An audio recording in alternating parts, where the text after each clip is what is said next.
Why would you turn to design thinking? Why would you be curious about whether it was something that could be helpful? I just want to touch very quickly on what it is and how it works. There's so much that's been written. There's so many other places where you can learn this, but let's at least get an even playing field in terms of our understanding of the space. So the first thing that we're going to talk about with design thinking is that it's a disciplined approach, right? A lot of people think about design thinking, sticky notes everywhere. It sounds like a mess. I'm organized. I need structure. It's not for me. Let's dispel that myth. It's actually a very disciplined approach that we can use in a structured way.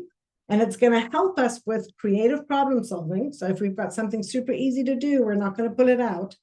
But if we're really stuck, like Marina was, like many of you are, it might be a place to look. And those last three words of in the service of people is a really anchoring concept in design thinking. We don't design for the organization or for the department or for the market. We design with our teams for the people who need the solution. And the way that we work makes sure that we don't forget that. And there are basically three main elements that I think about when we talk about design thinking. One is knowledge and appreciation for the framework. Frameworks are helpful. The other is how we work differently and think differently when we're using this particular approach. But honestly, the magic is in the methods. That if we're going to pull people together to work, we better not think we're having a meeting with a PowerPoint, because we're not going to make the kind of progress we need to get to those solutions. So touching very quickly on what is it, how does it work? Anybody who's familiar with design thinking will know the word empathy or empathize, thinking about how we define challenges. You've heard Marina say, you can see how well I've trained her. You've heard her say, how might we many times, just that language of possibility. How are we going to do something? We don't know. What's the answer? How might it turn out? We don't know. How are we going to do it together? We're going to work there and we're going to find the solution. And how are we going to do it? We're going to do it because once we've understood the challenge and we haven't jumped in without a deep understanding of what's going on, we're going to be open-minded, we're going to collaborate, and we're going to come up with lots of opportunities and ideas before we zero in on the one that's going to work. So this notion of being able to work together, look at a range of challenges and a range of opportunities, but zero in on the ones that are the best fit for the solution is the skill set that we learn when we work with the design thinking framework. And sometimes we start right at the beginning and go all the way to the end. And sometimes we jump in the middle and find that we need to even go back a step or two to be as robust as we need to be. Again, lots that we could talk about here. We could spend the whole webinar on what is design thinking, but I'm going to move us along, hoping that what you take away from this is when we think about design thinking, the first thing we do is make sure we understand and we don't jump to the answer. And the way that we understand and we work together is collaborative with diverse people and inputs and experiences, all the way being open to possibilities and zeroing in together on the ones that are best. And we'll see a little bit of that in our conversation today. And this is what happens when you step into a design thinking experience, whether it's a meeting or a full workshop. You're going to see a lot of visual representation. This is what my house looks like. You're going to see a lot more empathy and listening and curiosity.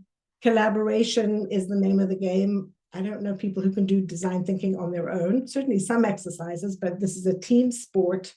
This is the place for creativity, for curiosity and questioning, and for being okay with going back if you need to.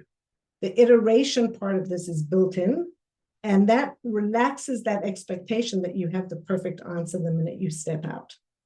So doing all of this sounds great, but the way that we do it, iChart, is by leaning on methods that have been contributed from many different disciplines. In fact, this particular curated list that you're seeing is from an organization called the Luma Institute. They looked at 1,000. They said these 36 are rock solid, learn these. And I'm a design thinking instructor from Luma, as is Linda, as is Jonathan, and probably others on the call, because this is such a rich and robust starting point for many of us when it comes to helping people work this way. But it's deep and it takes time to master. So even though we can understand the concept of design thinking, actually knowing how to do it takes a minute. but it's worth it. So when we know what we're doing, it becomes quick and easy for us to reach into our grab bag of methods and craft experiences for our teams that get us through this framework relatively quickly. You might be familiar with the term design thinking sprint, and that sprint is all about the ability to do excellent work in collaboration in a short period of time.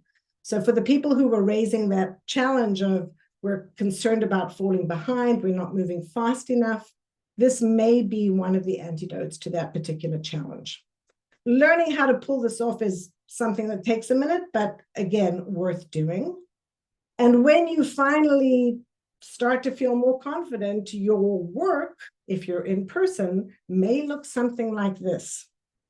And this is a little bit different, I think, from that standard meeting with your PowerPoint and everybody sitting around the table and a few people pushing back and some people looking at their phone under the table, because you have to be involved. You're given a job to do, you're engaged, you're actually interested because you're working on a problem you care about, and you find a safe space to be honest with your feedback and your input. Even this Pringle piece over here, this Pringle can has language on it that is genuine and heartfelt by the people working there. And you can see that they're not intimidated by the fact that they think there's inconsistent staff accountability from leadership. They're not scared to say that, even if the leaders are in the room. That sticky note is anonymous, nobody's tracking it. And all of this rich input goes into the conversation so that we can come out with the depth that we're looking for. So this is a children's hospital, for example. And what you also see is an increase in trust and appreciation and respect for teammates. Because if you're working on something and somebody says, oh, I'll take that piece, and all of a sudden you realize they can draw, or all of a sudden the quiet person in the back of the room comes up with a brilliant idea, it changes the dynamic in your teams. And the positive thing for many of us is that we're able to mimic this experience remotely. We had to master this during the pandemic. This is something that's really translated well into our online space and allowed us to be incredibly effective with remote teams. So I think this is why we're seeing more and more C-suite people, leaders, actually reaching for it and realizing that some of those elements I touched on, the trust, the engagement, the respect, the proficiency, all of these soft skills are incredibly important and starting to be the design thinking is becoming the soft skill with the highest level of growth in reach from C-suite people. And I think it makes sense, right? I think those C-suite folks who are adopting this way of working are really setting themselves apart.